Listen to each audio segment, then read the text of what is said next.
भारत के पसमानदा मुसलमानों, मेरी आवाज अगर आप तक जा रही और जो लोग भी पसमानदा मुसलमान खास करके देख रहे हैं, उनसे मैं गुजारिश करता हूं, खास करके अंसारी, मंसूरी, रायन, हलालखोर, धोबी, नाई, तेली, बक्खो, नट, डफाली, मियासी, शिकार और क्या कहते हैं चमेला, झोजा, नट, क्या ललबेगी, इन तमाम लोगों से जो तमाम बिरादरियां हैं इनसे कहना चाहता हूं, आप तक अगर ये वीडियो जाए तो इसको जरूर आगे बढ़ाइएगा, क्योंकि ये पैगाम उन तमाम पसमानदा मुसलमानों में जाना चाहिए कि फिर एक नया शगुफा बहेलिया आएगा, जाल बिछाएगा और फंसाएगा का खेल शुरू हो गया है आपको बिरादरी के नाम पर, जो फिर ठगा जाएगा और फिर वही कुछ लोग संसद और विधायक और एमएलसी और मंत्री बनकर मामला खत्म कर देंगे। लड़ाई किसी एक व्यक्ति के एमएलए एमपी बनने का नहीं। मोदी जी ने क्या कहा पसमानदा शब्द के कुछ कुकुड़ मुत्ते की तरह पसमानदा चेहरे सामने आए हैं और उन्होंने हाईजैक कर लिया। अरे लड़ाई लड़ी यूनाइटेड मुस्लिम मोर्चा ने, लड़ाई लड़ी अली अनवर अंसारी ने,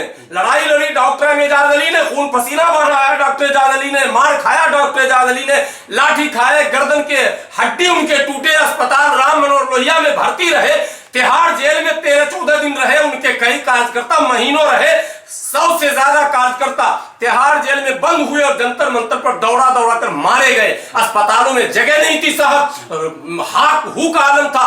100 ऐसे धरने प्रदर्शन तो मैं कर चुका हूं इस संगठन में, और हमसे पहले ना जाने कितने सूरमाओं ने इस अभियान को चलाया, और डॉक्टर एजाज अली। और आज जैसे मोदी जी ने हम लोगों के प्रेशर में आकर ये बात कही, वैसे ही ये कुछ कुकुरमुत्ते की तरह निकले हैं, कथित तौर पर पसमानदा के हितौषी। दरअसल इनको कुछ बनना, अल्पसंख्यक आयोग में चेयरमैन बना दो, मेंबर बना दो, किसी आयोग में, किसी कमीशन में, किसी निगम में, किसी बोर्ड में हमको लगा दीजिए, संगठन में दे दीजिए, पुलिस का दलाल बना दीजिए। अरे दलालो, कौम की दलाली करना बंद करो।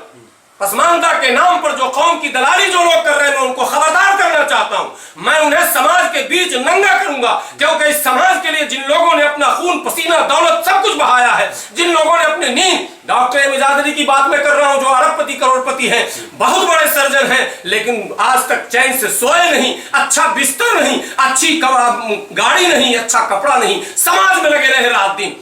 ऐसे लोगों के ख्वाब को शर्मिंदा ताबीर करने के लिए हमको यहाँ काम करना है। हमें अब्दुल कय्यूम अंसारी के ख्वाब को शर्मिंदा ताबीर करना है, हमें असीम बिहारी के ख्वाब को पूरा करना है। हमारे पास अनेकों ऐसे बुजुर्ग हैं जिनके ख्वाब को हम पूरा करना चाहते हैं, और तुम दलाली करना चाहते हो भाजपा की। ठीक है, मैं स्वागत करता हूँ प्रधानमंत्री जी ने पसमानदा की बात कही, लेकिन मैं प्रधानमंत्री जी से पूछना चाहता हूँ कि आपने सिर्फ बात कही है, ये चुनावी मुद्दा है या आप पसमानदा के हितौषी हैं, ये आपको करके बताना पड़ेगा। आप उन पसमानदा मुसलमानों के लिए स्पेशल क्या देना चाहते हैं? उनके सामाजिक उत्थान, उनके राजनीतिक उत्थान, उनके आर्थिक उत्थान, उनके शैक्षणिक उत्थान के लिए आपके पास कौन सा कार्यक्रम है, कौन सा रोड मैप है, ये तो बताना पड़ेगा ना आपको। केवल आपने भाषण में कह दिया ये तो वैसे ही हो जाएगा 15 लाख वाला मामला, ये तो वैसे ही हो जाएगा साहब के सबका साथ, सबका विकास, सबका विश्वास, सबका प्रयास, ये तो कुछ है ही नहीं। ऐलान करने से काम नहीं चलेगा।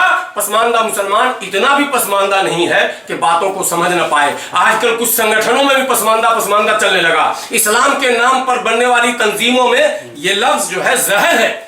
मैं हमेशा कहता था, जमीयत उलमा से कहता था, जमात इस्लामी से कहता था, मैंने बड़े चैनलों में भी कहा कि आपके सदर और सेक्रेटरी, खजांची या आपके होदेदारान पसमानदा मुसलमान क्यों नहीं? पसमानदा मुसलमान क्यों नहीं का मतलब है कि आपके यहाँ एक शूराई निजाम होना चाहिए, आपके यहाँ एक डेमोक्रेटिक सिस्टम होना चाहिए जो इस्लामी सिस्टम है। आपके यहाँ आमिराना सिस्टम है, अमीर थोपे जाते हैं, अध्यक्ष थोपे जाते हैं, दादा थे, बाप थे, बेटा थे, फिर बेटा थे।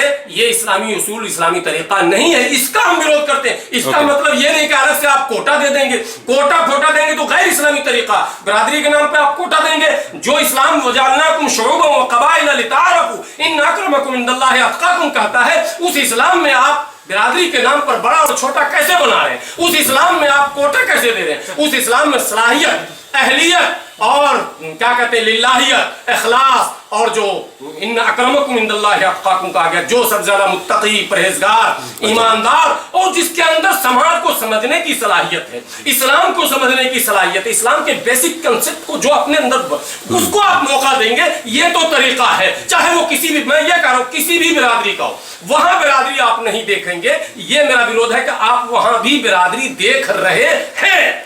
अब जब आप कह रहे हैं कि बिरादरी नहीं देखेंगे तो बिरादरी का नाम लेकर देंगे, ये भी गलत। लड़ाई सामाजिक परिवर्तन का है, संवैधानिक अधिकार का है।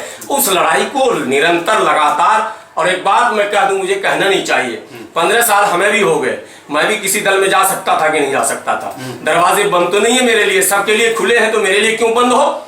मैं जब कांग्रेस के खिलाफ कुछ बोलता हूं तो लोग कमेंट में कहते हैं ये भाजपा का एजेंट, भाजपा के खिलाफ बोलता हूं तो कहते कांग्रेस का एजेंट है। आम आदमी पार्टी के खिलाफ बोलो, अरे साहब एजेंट किसी का हम नहीं है, हम जो हक है वो कहेंगे, आप चाहे हमें एजेंट समझो चाहे कुछ भी समझो, और मैं किसी के खिलाफ कहने से नहीं चूकूंगा। जहां भी मुझे कमी दिखेगी मैं कहूंगा, और मैं लोगों से कहता हूं मुझ में अगर कमी दिखे तो मेरे खिलाफ भी बोलिए, और हमारे तो मुंह पर बोलिए, इसकी भी इजाजत आपको मैं देता हूं। लेकिन खुदा के वास्ते कौम की दलाली, बिरादरी की दलाली नहीं कीजिए, उनके हक और अधिकार की लड़ाई लड़िए, इस्लामी और संवैधानिक लड़ाई लड़िए। चूंकि इस्लाम में भी डेमोक्रेसी को सबसे ज्यादा फोकियत दी गई है, और भारत तो लोकतांत्रिक डेमोक्रेटिक देश है।